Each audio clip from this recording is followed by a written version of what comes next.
Hello everyone. तो बच्चों, last class में हम लोगों ने जो बात की थी वो बात की थी कि किस तरीके से मॉलिक्यूलर मास, मोल्स या मास ऑफ सब्सटेंस या नंबर ऑफ मॉलिक्यूल्स ये सब आपस में कनेक्टेड होते हैं। ठीक है। तो नंबर ऑफ मॉलिक्यूल्स या number of particles, moles, mass, molecular mass, इन सब में क्या रिलेशन होता है वो हम लोगों ने लास्ट क्लास में उसके बारे में हमने सीखा भी था।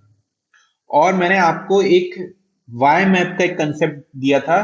उस वाई मैप के कंसेप्ट में आप क्या कर पा रहे थे कि अगर आपको नंबर ऑफ मॉलिक्यूल्स पता था तो आप नंबर ऑफ मॉलिक्यूल्स से आप नंबर ऑफ मोल्स कैलकुलेट कर सकते हैं। नंबर ऑफ मोल्स से आप मास कैलकुलेट कर सकते हैं। ठीक है। तो इन सभी बातों में हम लोग ने कहीं पर भी वॉल्यूम के बारे में बात नहीं की थी। ठीक है।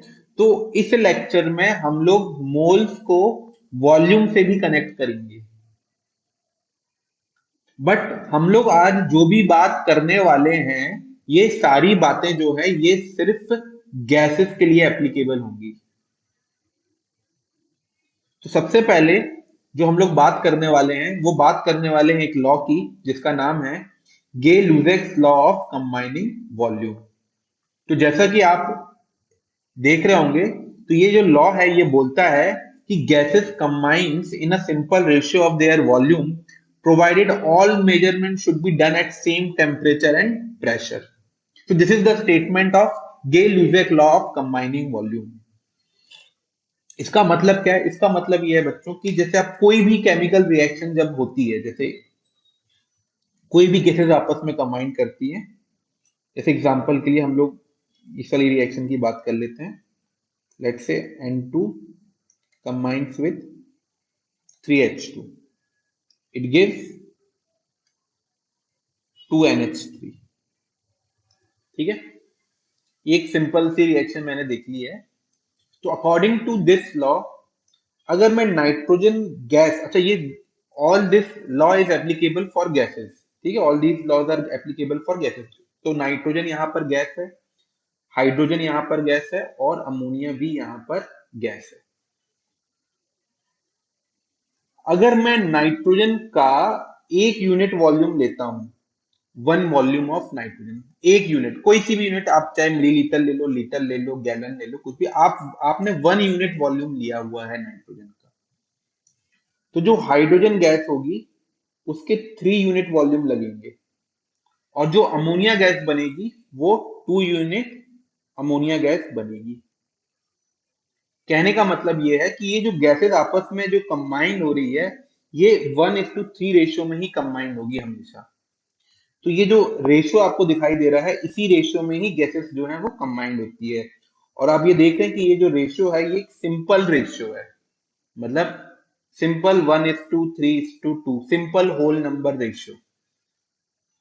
फॉर एग्जाम्पल, अगर आप इसका 1 ml लेते हैं तो हाइड्रोजन के 3 ml गैस की रिक्वायरमेंट होगी और अमोनिया कितना बनेगा? अमोनिया 2 ml बनेगा। बस इस बात का हमको ध्यान रखना है कि ये जो भी हम लोग वॉल्यूम का जो मेजरमेंट कर रहे हैं ये सेम टेम्परेचर और प्रेशर में होना चाहिए। All measurement of volume should be done at same temperature and pressure. Similarly, अगर आप इसका 1 लीटर लेते हैं तो इसके मुझे 3 लीटर की जरूरत पड़ेगी और ये 2 लीटर बनेगा। सिमिलरली आप इसके मान लो लेट से 100 लीटर लेते हैं तो हाइड्रोजन गैस के 300 लीटर की जरूरत पड़ेगी और यहाँ पे ये 200 लीटर अमोनिया बनेगा। मतलब आप देख रहे हैं कि ये रेशियो हमेशा कितना है? 1:3:2 का रेशियो है। अगर आप इसके 500 लीटर लेते हैं तो you'll require 1500 litre of hydrogen और अमोनिया जो बनेगा फिर उस सेंस में कितना बन जाएगा? 1000 लीटर। तो वॉल्यूम हमेशा जो गैसेस कंबाइन हो रही है वो सिंपल रेशियो में कंबाइन हो रही है, 1:3 रेशियो में कंबाइन हो रही है। आप देख लो, यहाँ पर भी 1:3 रेशियो है, यहाँ पर भी 1:3 रेशियो है, यहाँ पर भी 1:3 रेशियो है और यहाँ पर भी 1:3 रेशियो है। बस इतना सा सिंपल सा लॉ है, गे लुजेक लॉ ऑफ कंबाइनिंग वॉल्यूम।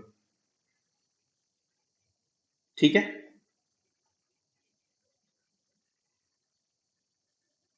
चलिए, नेक्स्ट लॉ की बात करते हैं, which is also applicable for gases only. ये भी सिर्फ गैसेस के लिए एप्लीकेबल है, विच इज एवोगैड्रोस लॉ या एवोगैड्रोस हाइपोथेसिस। तो सबसे पहले स्टेटमेंट देख लेते हैं कि ये जो लॉ है उसका स्टेटमेंट क्या है। तो ये जो लॉ बोल रहा है कि equal volume of all gases have equal number of molecules, that is not atoms, at same temperature and pressure condition. Equal volume of gases contains equal number of molecules, provided सभी gases का temperature pressure क्या हो, same हो। इसको समझते एक example से समझ लेते हैं कि ये लॉ क्या कहना चाह रहा है। तो मान लीजिए हमारे पास, मान लीजिए 4 कंटेनर है, लेट से 3 कंटेनर है, ठीक है, 3 कंटेनर है। तीनों कंटेनर का वॉल्यूम जो है सेम है। मैं तीनों कंटेनर का वॉल्यूम क्या है, सेम रख रहा हूँ, क्योंकि ठीक है, क्योंकि यहाँ पे पहले ही बोला है कि इक्वल वॉल्यूम है। तीनों गैस की कंडीशन सेम है, they all have the same condition. ठीक है, तीनों गैस की कंडीशन क्या है, सेम है, they all have same condition. ठीक है, सेम कंडीशन। तो सेम कंडीशन का मतलब होता है टेम्परेचर सेम है और प्रेशर सेम है। इसका टेम्परेचर मान लो T है, सबका टेम्परेचर T है, और सबका प्रेशर क्या है, सेम है।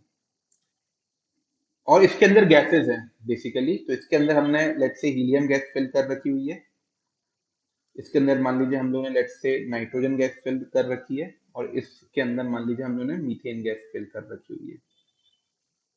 बात समझ में आ रहा है सबको? तो गैसेस हमने इस तरीके से फिल कर रखी है कि सबका टेम्परेचर और प्रेशर क्या है, सेम है। तो वॉल्यूम तो सेम है ही, और गैसेस को हमने इस तरीके से फिल कर रखा है कि सबका टेम्परेचर और प्रेशर भी क्या है, सेम है। सबको ये बात समझ में आ रही है? तो देख लीजिए, equal volume of all gases, सबका वॉल्यूम इक्वल है, सबका टेम्परेचर भी क्या है, सेम है, सबका प्रेशर भी क्या है, सेम है। तो अगर ऐसी कंडीशन आती है, अगर ऐसी कोई सिचुएशन हो जाती है, तो उस केस में अकॉर्डिंग टू दिस लॉ, इनके अंदर जो नंबर ऑफ मॉलिक्यूल्स होंगे, इस कंटेनर के अंदर, इस कंटेनर के अंदर, इस कंटेनर के अंदर, वो क्या होंगे, इक्वल होंगे। मतलब number of molecules of helium will be equal to the number of molecules of nitrogen will be equal to the number of molecules of CH4। तो नंबर ऑफ मॉलिक्यूल्स आपस में इक्वल होंगे, मॉलिक्यूल्स आर इक्वल, जो molecules हैं वो आपस में equal हो जाएंगे। तो अगर नंबर ऑफ मॉलिक्यूल्स आपस में इक्वल है, ये हम लोग नंबर ऑफ मॉलिक्यूल्स की बात कर रहे हैं, तो number of moles of atoms भी क्या हो जाएंगे, आपस में इक्वल हो जाएंगे। Not number of moles of atoms, number of moles of molecules भी आपस में क्या हो जाएंगे, इक्वल हो जाएंगे। तो number of moles of molecules, number of helium molecule will be equal to the number of nitrogen molecule will be equal to the number of methane molecule. देखिए मैंने, ये मोनोअटोमिक गैस है, ये डायटोमिक गैस है, ये पॉलीएटोमिक गैस है, but सबके number of molecules क्या होंगे, इक्वल होंगे। They have equal number of molecules. और अगर नंबर ऑफ मॉलिक्यूल्स आपस में इक्वल हैं, तो number of moles of molecules भी आपस में क्या होंगे, इक्वल होंगे। तो जितने हीलियम के मॉलिक्यूल्स हैं, उतने ही नाइट्रोजन के मॉलिक्यूल्स होंगे, उतने ही CH4 के मॉलिक्यूल्स होंगे, नॉट एटम्स। एटम्स इक्वल नहीं है, मॉलिक्यूल्स इक्वल है, नंबर ऑफ पार्टिकल्स इक्वल है। फॉर एग्जाम्पल अगर मैं इसमें आपको बोलूं कि भाई एटम्स का रेशियो क्या होगा, इसी इसी में मैं पूछूं कि चलो ठीक है, मॉलिक्यूल्स का तो, मॉलिक्यूल्स तो इक्वल है, ठीक है, इसमें अगर मैं आपसे पूछूं तो मॉलिक्यूल्स तो इक्वल है, मॉलिक्यूल्स आर इक्वल, ठीक, बहुत अच्छी बात है, मॉलिक्यूल्स आर इक्वल। तो अगर मैं आपसे पूछूं what is the ratio of molecules, अगर मैं आपसे बोलूं कि what are the ratio of helium molecule to the ratio of nitrogen molecule to the ratio of CH4 molecules, तो अगर मैं मॉलिक्यूलर रेशियो पूछूं तो आप क्या बोलोगे, आंसर क्या हो जाएगा, 1:1:1। Right, because since molecules are equal, यहाँ इसको मॉलिक्यूल्स कर लो, सिंस मॉलिक्यूल्स आर इक्वल, तो जो मॉलिक्यूल्स का रेशियो होगा वो 1:1:1 होगा, but number of atoms are not equal, number of atoms are not equal. भाई एटम्स थोड़ी ना इक्वल है, मॉलिक्यूल्स इक्वल हैं। तो अगर मैं एटम्स का रेशियो पूछूं, भाई तीनों कंटेनर में मैं एटम्स का रेशियो पूछूं, तो वो क्या होगा, मतलब what is the ratio of atoms, ratio of atoms मतलब what is the ratio of helium atom to the ratio of nitrogen atom to the ratio of atoms in CH4, atoms in CH4, CH4 में इसका ratio क्या होगा, मुझे atoms का ratio चाहिए। तो देखिए हीलियम के तो एक ही एटम है, नाइट्रोजन के केस में आप देख रहे हो कि इसके एक मॉलिक्यूल में दो नाइट्रोजन एटम्स होते हैं। अगर मैं एटम के रेशियो की बात करूंगा तो इसके अंदर दो एटम्स होंगे N2 के अंदर। इसके अंदर अगर हीलियम के एक मॉलिक्यूल के अंदर एक एटम है तो नाइट्रोजन के एक मॉलिक्यूल के अंदर दो एटम है। CH4 के अंदर कितने एटम्स हैं, 5 एटम्स हैं। तो एटम्स का रेशियो कितना हो जाएगा, एटम्स का ratio 1:2:5, this is the ratio of atoms. बोलिए आप एग्री करते हैं इस बात से। तो मॉलिक्यूल्स तो आपस में इक्वल हैं, but number of atoms equal नहीं। इसके एक मॉलिक्यूल में एक एटम है, इसके एक मॉलिक्यूल में दो एटम है, इसके एक मॉलिक्यूल में 5 एटम है। तो रेशियो कितना हो जाएगा, 1:2:5। तो इस बात का हमको ध्यान रखना है कि equal volume of gases have equal number of molecules not atoms. उनके मॉलिक्यूल्स इक्वल होते हैं बट एटम्स इक्वल नहीं होते हैं, provided they have same temperature and pressure. ठीक है, मैथमेटिकली इसका मतलब क्या निकल के आता है, ये जो ये जो लॉ है इसका मैथमेटिकल मतलब क्या निकल के आता है। तो इसका जो मैथमेटिकल मतलब बच्चों निकल के आता है वो ये आता है,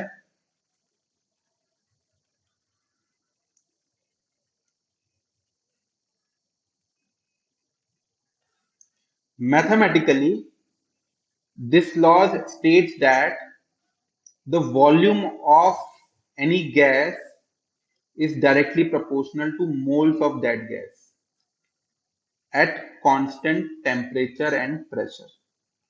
मतलब अगर टेम्परेचर प्रेशर कांस्टेंट है तो वॉल्यूम जो है वो मोल्स ऑफ गैस के डायरेक्टली प्रोपोर्शनल है।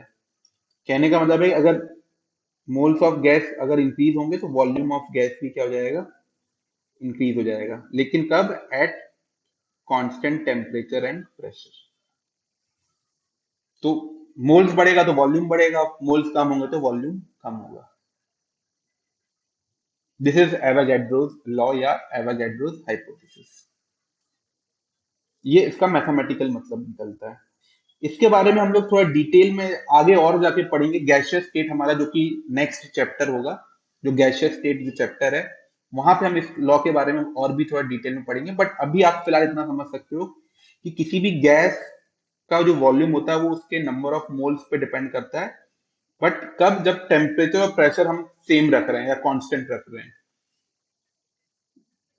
ठीक है, चलिए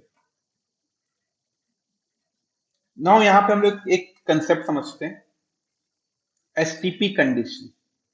एसटीपी कंडीशन, तो एसटीपी कंडीशन का मतलब होता है स्टैंडर्ड टेम्परेचर एंड प्रेशर।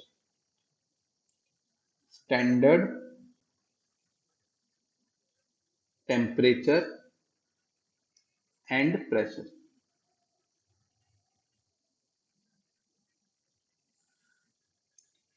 तो एसटीपी कंडीशन या standard temperature and pressure condition जो होती है एक स्टैंडर्ड कंडीशन होती है, और ये हम लोग एक फिक्स्ड कंडीशन रखते हैं। मतलब this is for standard calculations. हम लोग एक फिक्स्ड कंडीशन बोलते हैं कि भाई ये कंडीशन है और ये स्टैंडर्ड कंडीशन है।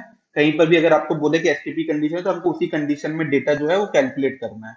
इससे थोड़ा यूनिफॉर्मिटी आती है। मतलब अगर आगे जाके हमको कोई चीज कंपेयर करनी होगी तो उसको सेम कंडीशन में कंपेयर करेंगे तो उसको हम लोग स्टैंडर्ड कंडीशन में कंपेयर करेंगे। तो स्टैंडर्ड कंडीशन हम लोग लेते हैं उस चीज के लिए। और ये स्टैंडर्ड कंडीशन क्या होती है,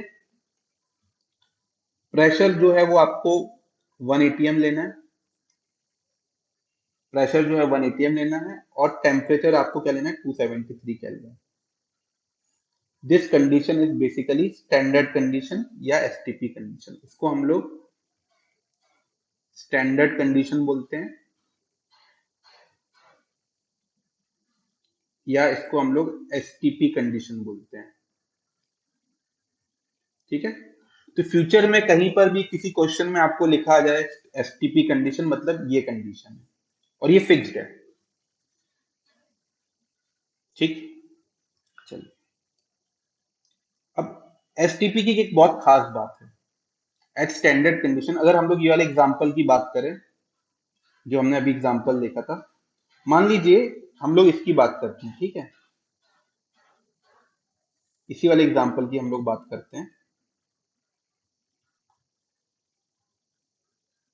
मान लीजिए हमारे पास 3 कंटेनर है, वही वाला, वी हैव 3 कंटेनर। ठीक, तीनों कंटेनर का वॉल्यूम सेम रखना है हमको, टेम्परेचर प्रेशर कंडीशन भी क्या रखनी है हमको, सेम रखनी है। तो कंडीशन हमको क्या रखनी है, सेम रखनी है, कंडीशन आर सेम। ठीक, कंडीशन आर सेम। तो और ये जो कंडीशन जो हमको सेम रखनी है, वो हमको कौन सी कंडीशन रखनी है, हमको एसटीपी कंडीशन रखनी है। कि कंडीशन हमको कौन सी रखनी है, मतलब कंडीशन सेम रखनी है, लेकिन वो कंडीशन क्या होना चाहिए, वो एसटीपी होना चाहिए। एसटीपी होना चाहिए, मतलब यहाँ पे जो कंडीशन है वो एसटीपी कंडीशन है। मतलब यहाँ पे प्रेशर जो है ये 1 एटीएम है, मैं यहाँ लिख देता हूँ।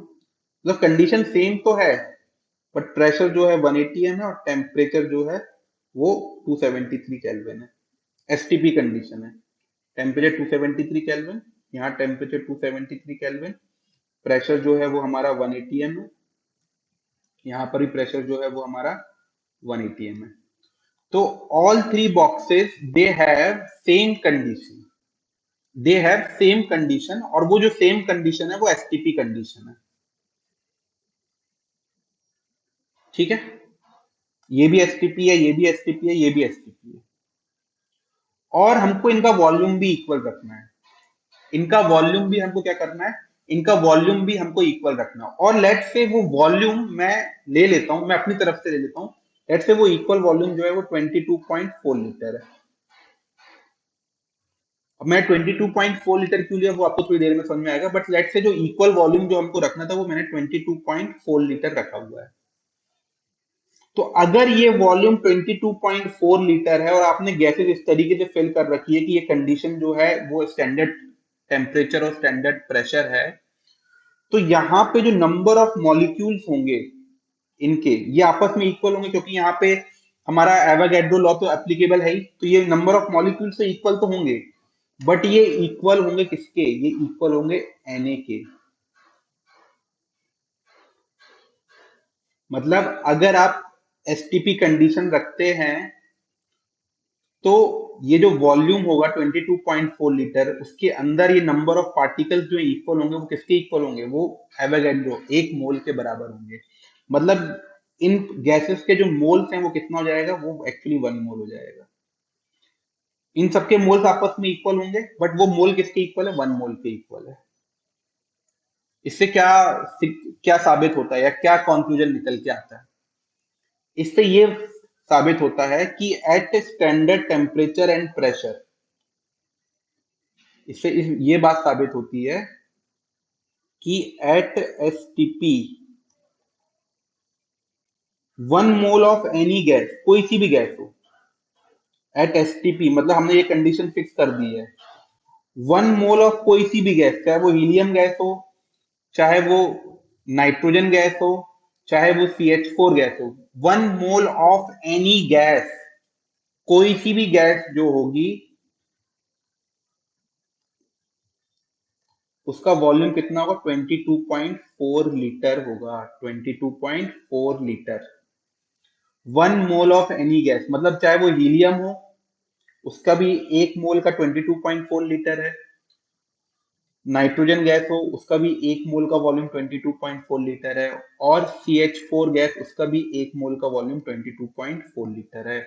इसका मतलब ये है कि at standard temperature and pressure 1 mole of any gas occupies 22.4 liter of volume। ये गैस कोई सी भी हो, डजेंट मैटर कि वो हीलियम गैस है, कि वो नाइट्रोजन गैस है, कि वो मीथेन है, कि वो अमोनिया है, या वो मोनोअटोमिक गैस है, कि वो डायटोमिक गैस है, कि वो पॉलीएटोमिक गैस है, कोई सी भी गैस हो, कोई सी भी गैस का 1 मोल का वॉल्यूम 22.4 लीटर होता है, बट कब? At STP. तो इसको मैं लिख देता हूं, एट एसटीपी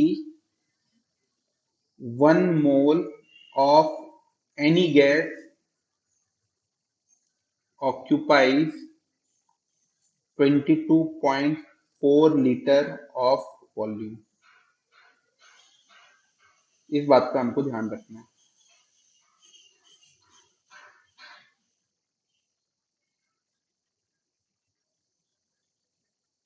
और इस वॉल्यूम को हम लोग क्या बोलते हैं? Molar volume.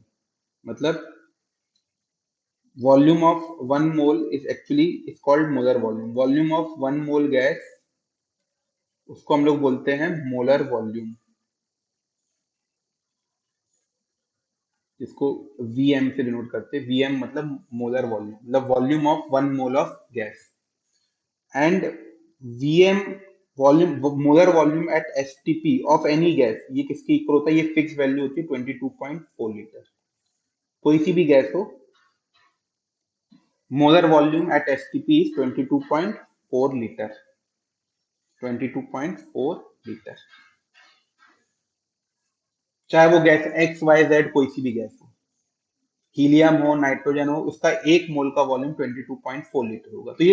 तो बहुत अच्छी बात है। मतलब इसका मतलब है हमको ये पता है कि एसटीपी कंडीशन के अंदर 1 मोल का वॉल्यूम जो है वो 22.4 लीटर होता है। तो मान लो आप कितने भी मोल का निकाल सकते हो। जब आपको 1 मोल का वॉल्यूम पता है कि वो 22.4 लीटर है, तो आप कितने भी मोल्स का वॉल्यूम निकाल सकते हो। जैसे एक्स मोल का वॉल्यूम कितना हो जाएगा? एक्स मोल का वॉल्यूम हो जाएगा 22.4 इंटू एक्स लीटर। तो जब 1 मोल का पता है, तो आप कितने भी मोल का वॉल्यूम निकाल सकते हो।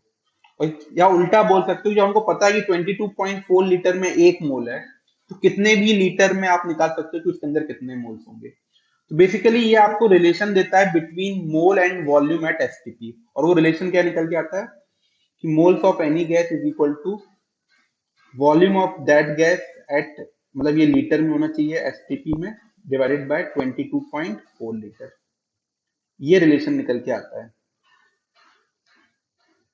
यूनिटरी मेथड से, जिसको आप यूज कर सकते हो। तो हम यहां पर क्या कर रहे हैं? यहां पर हम लोग वॉल्यूम एट एसटीपी को कनेक्ट कर रहे हैं, किससे? उसको कनेक्ट कर रहे हैं हम लोग मोल से। तो अगर हमको वॉल्यूम पता है, तो उसको 22.4 लीटर से डिवाइड कर दो, तो आपको मोल्स ऑफ गैस मिल जाएंगे। या मोल्स ऑफ गैस पता है, उसको 22.4 लीटर से मल्टीप्लाई कर दो, तो वॉल्यूम ऑफ गैस मिल जाएगा एसटीपी में। तो मोल्स पता है तो वॉल्यूम पता चल जाएगा, वॉल्यूम पता है तो मोल्स मालूम चल जाएगा। बट ये सारी कैलकुलेशन जो हो रही है बच्चों, ये सारी कैलकुलेशन जो हो रही है, ये एसटीपी में हो रही है, स्टैंडर्ड टेम्परेचर और प्रेशर में। तो फिलहाल आपको इस चैप्टर में जो भी कभी भी इस टाइप का क्वेश्चन आएगा, तो उसमें कंडीशन बाय डिफॉल्ट एसटीपी ही होगी। मतलब वो क्वेश्चन में मेंशन होगा ही होगा, और कोई दूसरी कंडीशन वो फिलहाल आपको नहीं देंगे। ठीक है, चलिए। तो इस तरीके से हम लोग मोल्स को वॉल्यूम में भी कन्वर्ट कर सकते हैं। चलिए, तो एक क्वेश्चन छोटा सा करके देखते हैं, जिससे ये कंसेप्ट जो है वो क्लियर हो जाए।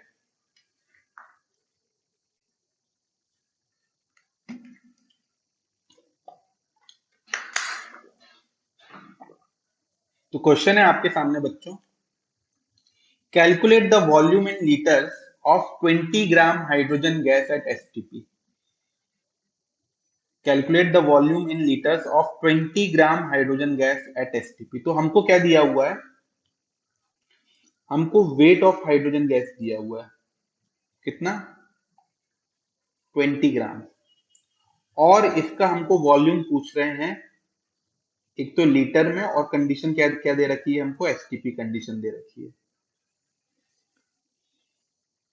तो हम लोग क्या करेंगे? पहले मैंने आपको पहले भी शायद बताया होगा इस बात को, कि इस टॉपिक में हम लोग जो कैलकुलेशन करते हैं वो इन टर्म्स ऑफ मोल्स करते हैं, मतलब पहले जो भी हमको सब्सटेंस दिया हो, पहले हम लोग ट्राई करते हैं कि उसका मोल्स हमको मालूम चल जाए, क्योंकि एक बार मोल्स मालूम चल जाता है तो फिर बहुत सारी चीजें हम लोग कैलकुलेट कर सकते हैं मोल्स के। तो जो भी आपको सब्सटेंस दिया हो उसका सबसे पहले आप क्या करो, सबसे पहले उसका मोल्स निकाल लो। तो मोल्स ऑफ हाइड्रोजन गैस हो जाएगा given weight upon molecular weight. Given weight 20 है, मॉलिक्यूलर वेट 2 है, तो ये आ गया 10 मोल्स हाइड्रोजन गैस। तो मोल्स ऑफ हाइड्रोजन गैस जो है वो 10 मोल्स है, राइट। हमको निकालना क्या है, हमको निकालना है वॉल्यूम। हमको पता है, अभी हमने थोड़ी देर पहले पढ़ा कि एसटीपी में एक मोल का कोई सी भी गैस हो, हाइड्रोजन गैस नहीं, कोई दुनिया की कोई सी भी गैस हो, एक मोल का जो वॉल्यूम होता है वो 22.4 लीटर होता है। एक मोल का वॉल्यूम 22.4 लीटर होता है। तो 10 मोल का वॉल्यूम कितना होगा बच्चों?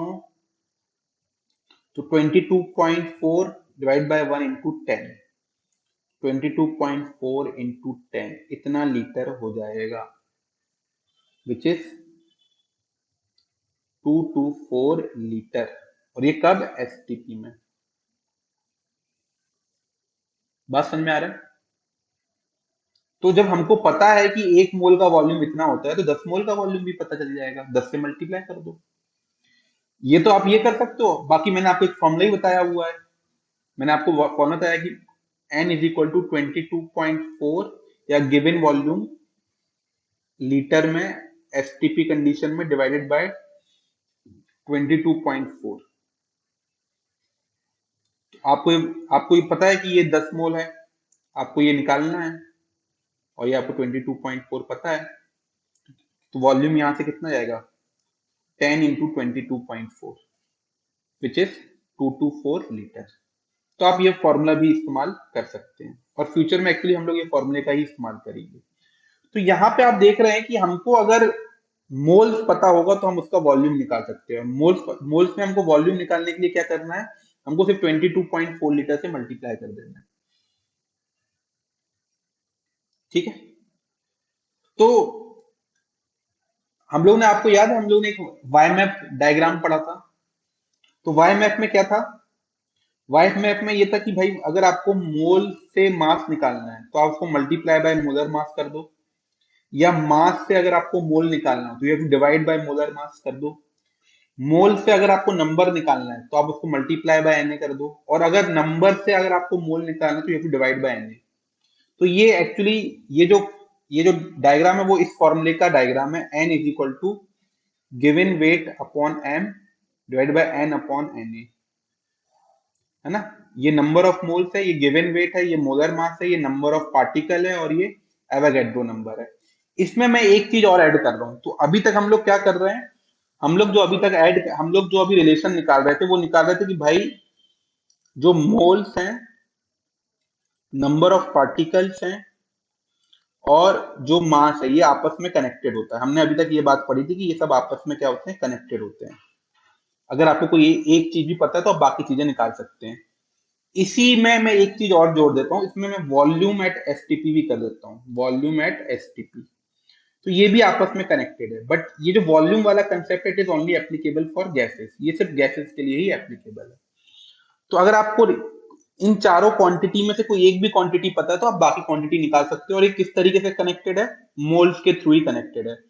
अगर आप मोल में अगर आप मोल में इफ यू मल्टीप्लाई बाय 22.4, आपके पास जो भी मोल्स है उसको अगर आप 22.4 लीटर से मल्टीप्लाई कर दोगे तो आपको वॉल्यूम मिल जाएगा एट एसटीपी लीटर्स में। और अगर आपके पास अगर वॉल्यूम है, और वॉल्यूम को अगर आप डिवाइड करते हो 22.4 लीटर से, जो भी आपके पास वॉल्यूम होगा उसको अगर आप 22.4 लीटर से डिवाइड कर दो आपको मोल मिल जाएगा। मतलब इस कड़ी में ये जो फॉर्मूला दिख रहा है, इस कड़ी में आप एक चीज और जोड़ दो कि it is also equal, moles is also equal to, हमने ऑलरेडी लिखा भी हुआ है कि volume of gas at STP divided by 22.4। ये इसी फॉर्मूले का डायग्राम है। Volume of gas at STP ये लीटर में डिवाइड बाय 22.4। ये इसी फॉर्मूले का ये डायग्राम है। बात समझ में आ रहा है?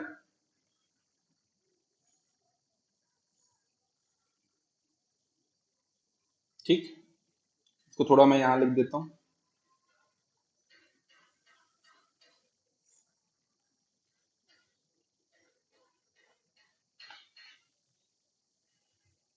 तो कहने का मतलब है mole, mass of substance, number of particle and volume, they all are connected. तो आप चाहे तो ये फॉर्मूला यूज कर लो, चाहे आप ये डायग्राम यूज कर लो। अगर आपको एक भी क्वांटिटी पता है तो आप बाकी सारी क्वांटिटी कैलकुलेट कर सकते हो। अब हमारा ये जो वाई मैप है ये पूरा कंप्लीट हो गया। This is Y map. But आप इसमें एक बात ऑब्जर्व कर रहे होगे कि जो आपका सेंटर में जो है वो सबसे कनेक्टेड है। तो मोल जो है वो सबसे कनेक्टेड है। मोल से आप वॉल्यूम भी निकाल सकते हो, मोल से डायरेक्ट नंबर भी निकाल सकते हो, मोल से मास निकाल सकते हो। इसलिए मैंने आप लोगों को बोला कि कभी भी आपके पास जो भी इंफॉर्मेशन क्वेश्चन में गिवन हो, फर्स्ट उस इंफॉर्मेशन को पहले आप मोल्स में कन्वर्ट कर लो, क्योंकि एक बार हमको मोल मिल जाता है तो फिर हम किसी भी डायरेक्शन में जा सकते हैं। तो आपको, या फिर आपको कुछ भी, अगर आपको मास से वॉल्यूम भी निकालना हो तो पहले आपको मोल्स तो निकालना ही पड़ेगा। इसलिए मैं बोल रहा हूँ कि सबसे पहले जो भी डेटा आपको गिवन हो उसको पहले मोल्स में निकाल लो। और यही अप्रोच हम लोग फॉलो करेंगे जब हम लोग मोल कंसेप्ट के क्वेश्चंस को सॉल्व करेंगे। ठीक है, चलिए तो कुछ क्वेश्चंस देखते हैं और इस डायग्राम का या इस फॉर्मूले का इस्तेमाल कैसे करना है वो हम लोग समझते हैं। जैसे ये एक क्वेश्चन आपके सामने आपको दिखाई दे रहा होगा, find the volume at STP occupied by 16 gram of ozone at STP. तो आपको क्या दिया हुआ है? आपको दिया हुआ है 16 ग्राम ओजोन। ठीक है, और मतलब आपको एक तरीके से मास दिया हुआ है और आपको पूछ रहा है कि what is the volume at STP. आपको ये पूछ रहा है कि एसटीपी में वॉल्यूम क्या होगा। तो बच्चों, जैसा मैंने आपको पहले बोला, first try to convert the given quantity into moles. जो भी क्वांटिटी आपको गिवन हो उसको मोल्स में कन्वर्ट कर लो। तो हमको देखो इस बार क्या दिया है, हमको मास दिया है। मास से अगर हमको मोल्स निकालना तो क्या करेंगे, मास को आप, you have two divided by molar mass, उसके मोलर मास से डिवाइड कर दो तो आपको मोल मिल जाएगा। तो मोल, सबसे पहले हमने मोल्स निकाल लिया, तो मोल्स हो गया आपका, moles of ozone is equal to given weight upon molar mass. Given weight कितना है? 16। ओजोन का मोलर मास कितना है? 48। तो ये 1/3 मोल हो गया, 1/3 मोल ओजोन। अब आपको मोल मालूम चल गया। अब आपको इसका वॉल्यूम निकालना है एसटीपी में। तो आपको मोल पता है, आपको मोल पता है और आपको वॉल्यूम निकालना है। तो मोल से वॉल्यूम निकालने के लिए क्या करना पड़ेगा, you have to multiply by 22.4। आपको 22.4 से मल्टीप्लाई करना है। तो मोल्स में अगर आप 22.4 लीटर से मल्टीप्लाई कर दोगे तो आपको वॉल्यूम एट एसटीपी मिल जाएगा। तो आपको अगर वॉल्यूम एट एसटीपी निकालना है तो आपको मोल्स में 22.4 लीटर मल्टीप्लाई करना पड़ेगा। तो मोल्स कितने हैं? 1/3 है और ये 22.4 हो गया, विच इज 7, राइट। और 7.466 इतना लीटर आ जाएगा at STP. Is that clear to everyone? सबको ये बात समझ में आ गई?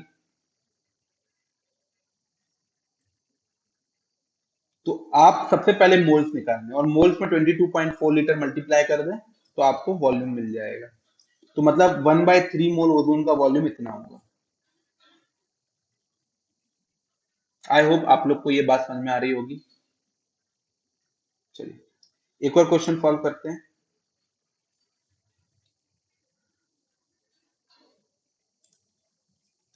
इस क्वेश्चन में बात हो रही है बच्चों, फ्रॉम 160 ग्राम ऑफ SO2, हमारे पास 160 ग्राम है SO2 का। इसमें से हम लोग माइनस कर रहे हैं 1.2046 into 10 raise to power 24 molecules of SO2। इतने SO2 के मॉलिक्यूल्स माइनस कर रहे हैं। तो अब ये पूछ रहा है कि कितना volume of SO2 will be left at STP, मतलब कितना SO2 का वॉल्यूम लेफ्ट बचा हुआ है एसटीपी में। तो फिर से आप अगर देखें तो ये आपको दिया हुआ है मास, ये जो क्वांटिटी है ये मास की क्वांटिटी है, यहाँ आपको नंबर ऑफ पार्टिकल्स दिए हुए हैं, नंबर ऑफ मॉलिक्यूल्स, और आपको पूछ रहा है क्या, वॉल्यूम। तो भाई आप मास से नंबर तो माइनस कर नहीं सकते हो, तो सबको पहले एक ही क्वांटिटी में, एक एक जैसी क्वांटिटी में कन्वर्ट करना पड़ेगा। तो सबसे बेस्ट तरीका क्या है कि आप सबको किस में कन्वर्ट कर लें, मोल्स में कन्वर्ट कर लें। तो 160 ग्राम ऑफ SO2 को अगर आप मोल्स में कन्वर्ट करेंगे तो मास से मोल्स में निकालने के लिए you have two divided by molar mass. तो 160 डिवाइडेड बाय 64 विच इज 2.5 मोल। तो 2.5 मोल SO2 है। ठीक, उसी तरीके से ये आपको नंबर दिया हुआ है, नंबर से पहले मोल्स निकालना होगा। तो नंबर से मोल्स कैसे निकालते हो, you have two divided by Na, आपको Na से डिवाइड करना पड़ता है। तो इसको भी Na नंबर से डिवाइड कर दो। तो 1.2046 into 10 raise to power 24 divided by Na which is 6.02 into 10 raise to power 23। तो ये आप देखोगे तो this will comes out to be 2 mole SO2। तो ये 2 मोल SO2 हो जाएगा। तो 2.5 मोल SO2 में से आपने 2 मोल SO2 माइनस कर दिया, तो कितना बचा, तो ये बचेगा आपका 0.5 मोल SO2। तो जो लेफ्ट ओवर SO2 है वो कितनी है, 0.5 मोल, 0.5 मोल। अब आपको लेकिन मोल नहीं निकालना, आपको निकालना है वॉल्यूम एट एसटीपी। तो you can always convert mole into volume. कैसे, आपको, आपके पास मोल है और आपको वॉल्यूम निकालना है, तो क्या करोगे, you have to multiply by 22.4 litre. तो ये जो 0.5 मोल का अगर मैं वॉल्यूम में कन्वर्ट करूं, कैसे करूंगा, इसको मुझे क्या करना है, इसको मुझे 22.4 लीटर से मल्टीप्लाई कर देना है। इतना litre SO2 left at STP, ये एसटीपी में है, जो कि कितना जाएगा, which comes out to be 11.2 litre SO2 gas at STP. इतना वॉल्यूम ऑफ गैस बच जाएगा, देख लीजिए। तो हमारे पास मास था, मास को हमने कन्वर्ट कर लिया मोल्स में, नंबर था, नंबर को भी हमने कन्वर्ट कर लिया मोल्स में। ये 2.5 मोल है, इसमें से 2 मोल हमने घटा दिया, तो बचा कितना, 0.5 मोल, और 0.5 मोल का वॉल्यूम होगा 11.2 लीटर। डायरेक्ट भी कर सकते हो भाई, जब एक मोल का वॉल्यूम 22.4 लीटर होता है तो 0.5 मोल का वॉल्यूम कितना होगा, 11.2 लीटर। ठीक है, तो इस तरीके से हम लोग इंटर कन्वर्जेंस के क्वेश्चंस आपको पूछे जाते हैं। इसी तरीके से वो आपको हजारों क्वेश्चंस बनाए जा सकते हैं, but ultimately you can always convert moles into number, into mass, into volume at STP. ये सारी क्वांटिटी आपस में कनेक्टेड होती है। एक क्वांटिटी भी आपको पता है तो आप बाकी सारी क्वांटिटी निकाल सकते हो, और इसी के ऊपर ये क्वेश्चंस बनते हैं। और उसके लिए आप चाहो तो आप ये वाई मैप का डायग्राम यूज कर लो, चाहे आप ये फॉर्मूला यूज कर लो, बात एक ही है। तो आप अपनी कन्वीनियंस के हिसाब से आप फॉर्मूला या कन्वर्जेंस कर सकते हैं। ठीक है, ओके बच्चों, थैंक यू एवरीवन। इसके आगे की बातें हम लोग नेक्स्ट वीडियो में करेंगे। Bye everyone, bye bye.